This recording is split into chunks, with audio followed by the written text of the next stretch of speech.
What's up, YouTube?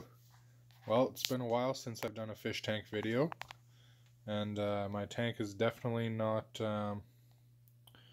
as clean as I'd like it to be. We moved back to Saskatchewan. I sold the JBJ 45 and just moved down to a 20-gallon long. Just got one clownfish in there, a little bit of coral. Tank needs a lot of work, but we are currently in the process of moving to a different house. And I've got some new plans for the tank. I also have to have a 55 gallon that I will be setting up. I don't know how soon I'll be setting that up.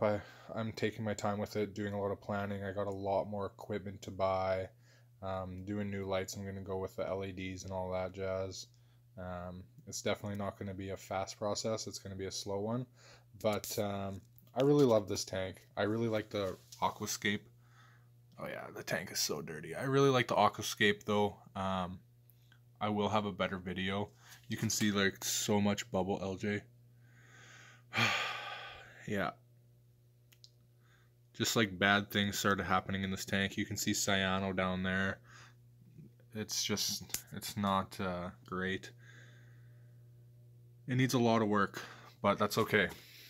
Once I get it to the new house, we'll be putting a lot of work in.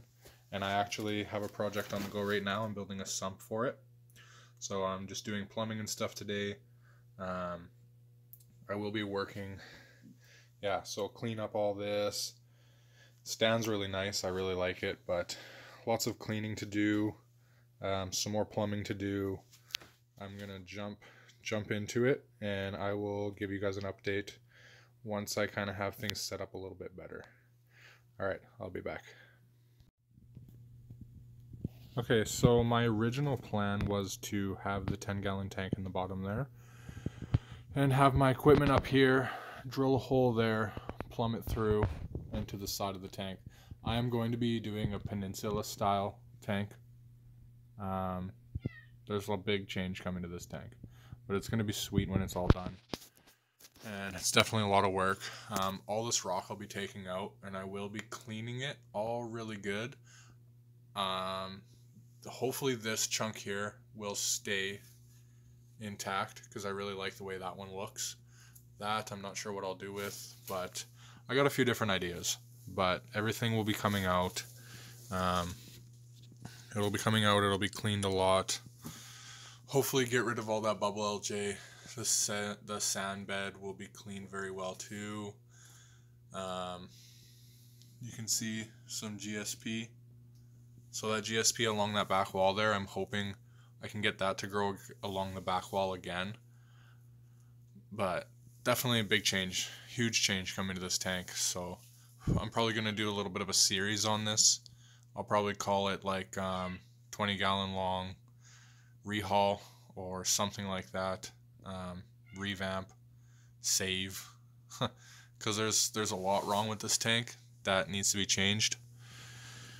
And it's definitely going to be a lot of work, but I'm hoping that someone will be able to learn from it and maybe learn from my mistakes, not make the same ones.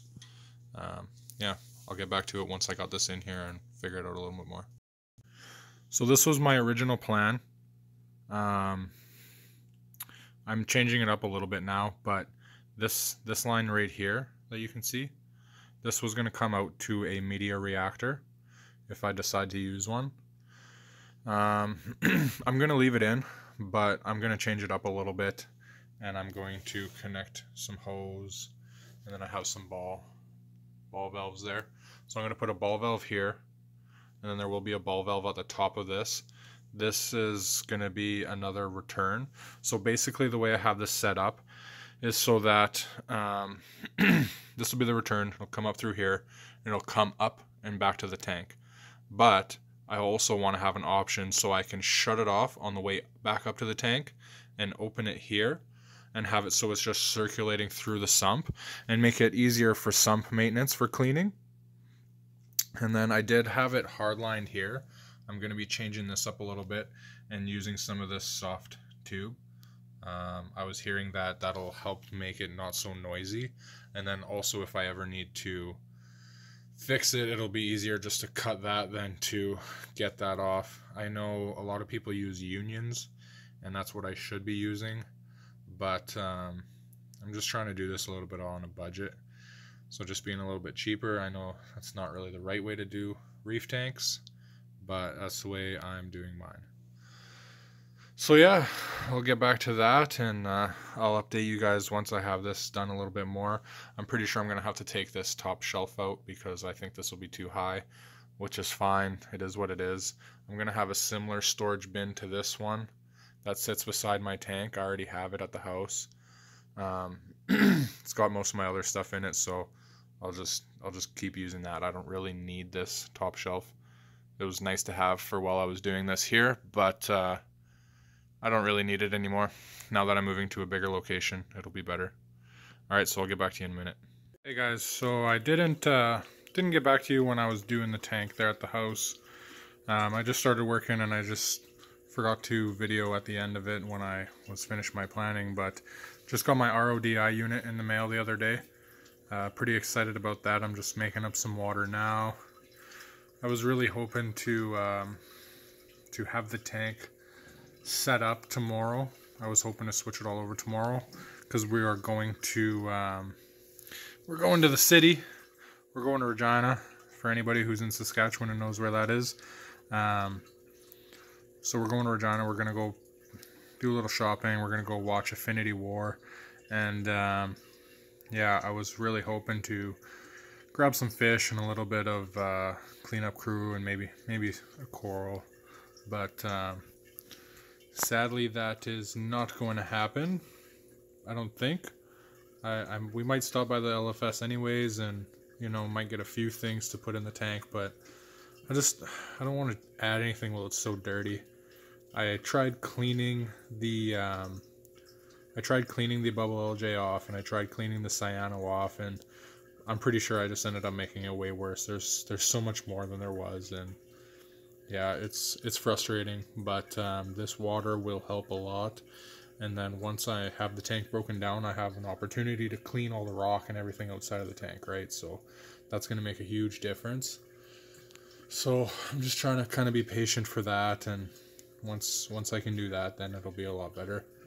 But yeah, I'm going to show you guys what I did for the changes, so just give me a second. Sorry, my workstation's a bit of a mess. We're still in the process of unpacking and everything, so my table's not really being used right now. So I was like, oh, you know what? I'm just gonna do this in the house, where I have a little bit easier access to water and stuff like that. And I have my tank right here. This is what I'm using for the sump tank. So I have it plumbed down into a bucket, just so I can kind of do a mock-up. I finished building my overflow, and I tested it, and it wasn't getting very good flow. So I had found out that you need to cement it to actually get decent flow. So I went ahead and did that today, but when I did it, I accidentally cemented a few pieces wrong. So now I had to cut it, and the hardware store is closed, so I have to wait till tomorrow to finish it, sadly. But anyways, this is back to the sump. So this is the part that'll screw into the actual pump. I got my soft hose here. I measured this, and it's the exact same length as the one was before, so that'll be the same length. I changed this up a little bit. I got my check valves, so 1, 2, 3, and then what I'm gonna do is I want to take a piece of cutting board and cut it perfect size so it'll fit just over here, so it'll fit right over top of my just where my return will be, basically. So then it's going to be a little difficult just because I do have a skimmer that I want to keep in the return section. So that's going to be a little bit tricky. I'm going to cut it probably a little bit longer than it needs to be, and then just cut a chunk out so it'll still be a little sliver here so it'll fit on okay.